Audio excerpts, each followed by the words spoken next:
नमस्कार दोस्तों। एक बहुत प्रसिद्ध कहावत है कि सबसे पहले इंसान नशे को निगलना शुरू करता है और फिर धीरे धीरे एक ऐसा समय आ जाता है कि नशा इंसान को निगल जाता है।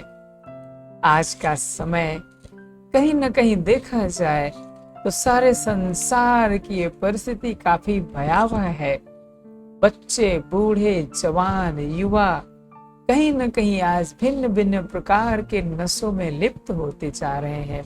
चाहे वो तंबाकू का नशा हो, चाहे वो शराब का नशा हो, और आजकल तो देखो मोबाइल का नशा, इंटरनेट का नशा, सोशल मीडिया का नशा, तरह तरह का नशा आजकल फैल गया है। ऐसे समय में न केवल वो अपने लाइफ को बेकार कर रहे हैं, अपने करियर को अंधकार में डाल रहे हैं, बल्कि जुड़े हुए उनके साथी सहयोगियों का भी करियर अंधकारमय हो जाता है। तो भाइयों बहनों, आइए चले हम संक्षेप में नशे से मुक्त कैसे रहें, और अगर हम नशा नहीं करते हैं तो हम इसके आदी ना हो जाएं, और अगर हम नशा कर रहे हैं तो कैसे हम सहज रीति से मुक्त हो सकें। तो छोटी सी सलाह कुछ शब्दों में हम आप सभी के साथ साझा करेंगे। मुझे आशा नहीं, पूरा विश्वास है कि ये सलाह आपको जरूर काम आएगी और आप जरूर दूसरों के साथ इसको साझा करेंगे, शेयर करेंगे। भाइयों बहनों, सबसे पहले विचार करने की बात है कि हमारा रुझान नशे की तरफ क्यों होता है। तो उसका सबसे बड़ा और इम्पोर्टेंट कारण है जीवन में तनाव का होना, स्ट्रेस का होना। कई फ्रेंड्स मिलते हैं, अरे भाई क्यों कर लिया, अरे बोला तनाव कम होता है यार, तुमको क्या मालूम, एक फूंक मारो तो पता लगेगा। तो भाइयों बहनों, हम नशे की तरफ ज्यादातर तभी बढ़ते हैं जब अपने जीवन में हम उठने वाले स्ट्रेस और तनाव को मैनेज नहीं कर पाते हैं। तो सबसे पहली सलाह आप सभी को यही है कि जीवन में तनाव प्रबंधन के गुण जरूर सीखें। सबसे सरल तरीका है तनाव प्रबंधन का, थोड़ा सा समय निकाल करके मेडिटेशन सीखें, खुश रहें, खुशियां बांटें, माफ कर दें, माफी मांग लें। क्योंकि किसी ने कहा है कि हमने जीवन को यूं ही आसान कर दिया, किसी से माफी मांग ली और किसी को माफ कर दिया। ठीक बात है ना।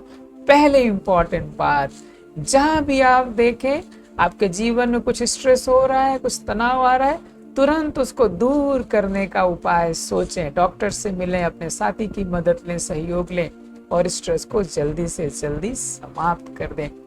नहीं तो वो टेंशन और स्ट्रेस हमें नशे की तरफ ले जाता है। तो जरूर इस बात पर ध्यान रखें, जब कभी ऐसा हो उसका तुरंत समाधान ढूंढें। दूसरा बहुत इंपॉर्टेंट बात है, जीवन में हमें अपने लक्ष्य को याद रखना है, और जब हम लक्ष्य को भूल जाते हैं तो दूसरे लक्ष्य की तरफ चले जाते हैं और दूसरे लक्षण धारण कर लेते हैं। तो नशे की तरफ हम तभी बढ़ते हैं जब हम मार्ग से भटक जाते हैं, हमको जाना किधर है और हम किधर चल दिए। तो दूसरा उपाय है नशे से मुक्त रहने का, जीवन में रोज कम से कम 2 बार अपने जीवन के लक्ष्य को रिवाइज करें। मैं यहाँ क्यों आया हूँ, मुझे क्या करना है अपने जीवन में, अगर इसको 2 बार रिवाइज कर लेंगे तो किसी भी प्रकार का नशा आपके नजदीक भी नहीं आ सकता है। तीसरी इंपॉर्टेंट बात है कि हमें अपने बचपन के दिन को भूल नहीं जाना है। क्यों हम कह रहे हैं ऐसा, आप बचपन के दिन को याद करो। आपने किसी बच्चे को देखा होगा, कोई कितना भी डांटे, कोई कितना भी बिगड़े, फिर जाकर के उन्हीं माता पिता के पास पहुंच जाता है, अपने दादा दादी के पास पहुंच जाता है, जैसे कि उसको कुछ जीवन में हुआ ही नहीं। तो भाइयों बहनों और दोस्तों, इस बचपन को कभी गायब नहीं होने देना। आजकल हम क्या देख रहे हैं कि हमारे जीवन में सहन शक्ति समाप्त हो गई है। हमारे माता पिता, हमारे गुरुजन, हमारे गाइड, हमारे शुभ चिंतक अगर हमें कुछ सलाह भी देते हैं तो हमें पसंद नहीं आती, हमें अच्छी नहीं लगती और हम उनसे दूरी बना लेते हैं और निगेटिविटी की तरफ, नशे की तरफ हम चले जाते हैं और सोचते हैं यही हमें सुख मिलना है। तो दोस्तों, बचपन को नहीं भूलना है। ठीक है, किसी ने कह दिया तो क्या हुआ, आज कह दिया कल खत्म हो गई। जैसे बचपन में हमारे मन में किसी के ईर्ष्या द्वेष नफरत नहीं होता है, ऐसे ही अपने बचपन के समय को कभी नहीं भूलना। तो याद है ना बातें, पहली बात कौन सी, तनाव मुक्त रहने के लिए कुछ ना कुछ हेल्दी प्रयास करना। दूसरा, अपने जीवन के लक्ष्य को कम से कम 2 बार रोज रिवाइज करना। तीसरा, बचपन के दिन भुला न देना। ठीक है ना, किसी ने कुछ कहा, क्या हुआ, कहा ही तो है ना।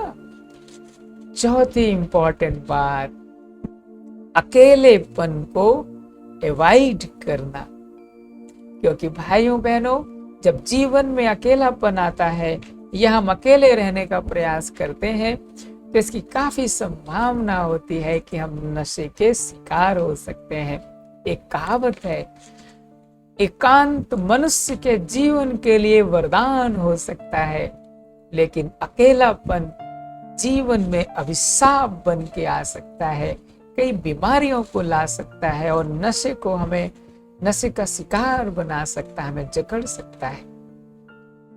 कौन सी इंपॉर्टेंट बात, अकेलापन, एकांत में जरूर समय बिताएं और अकेलेपन में नहीं बिताएं। लोगों के साथ मिलते जुलते रहें, उनके साथ कनेक्टेड रहें, उनके साथ अपनी बातें शेयर करें, साझा करें, ताकि अगर मन की ऐसी कोई बात हो तो निकल जाए। तो चौथी इंपॉर्टेंट बात कौन सी, अकेलेपन को जीवन में कभी ना आने दें। पांचवी इंपॉर्टेंट बात, पांचवी इंपॉर्टेंट बात, कोई ऐसी प्रॉब्लम होती है, नहीं समझ में आ रहा है क्या हो रहा है, तो अपने डॉक्टर से कंसल्ट करें। डॉक्टर से कंसल्ट करेंगे तो डॉक्टर आपको उचित सलाह देगा। पांचवी छठवीं इंपॉर्टेंट बात, भगवान के साथ अपना एक रूहानी कनेक्शन जोड़ के रखना, अपने मनोबल को बढ़ाए रखना, ताकि हमारी शक्ति क्षीण ना हो पाए। अर्थात थोड़ा समय निकाल करके क्या करना, मेडिटेशन करना, अपने मन को पावरफुल बनाना और परमात्मा पर पूरा विश्वास रखना। आखिरी और बहुत इंपॉर्टेंट बात, हर किसी के लिए अपने मन में शुभ भावना रखना, गुड विशेष रखना, सबको माफ कर देना और गलती हो जाए तो माफी मांग लेना। मुझे आशा नहीं, पूरा विश्वास है, अगर ये 6-7 ट्रिक्स आप रोज जीवन में एक बार रिवाइज कर लेंगे तो किसी भी प्रकार का नशा, चाहे वो तंबाकू का हो, मोबाइल का हो, इंटरनेट का हो, अल्कोहल का हो या गलत संग का नशा हो, वो आपके पास नहीं आ सकता। इन शुभ भावनाओं के साथ हम आप सभी को यही सलाह देंगे कि नशे से अपने आप को बचाएं, अपने परिवार को बचाएं, अपने समाज को और अपने देश को बचाएं और चारों तरफ पॉजिटिविटी फैलाएं। आप सभी को प्यार भरा नमस्कार। ओम शांति।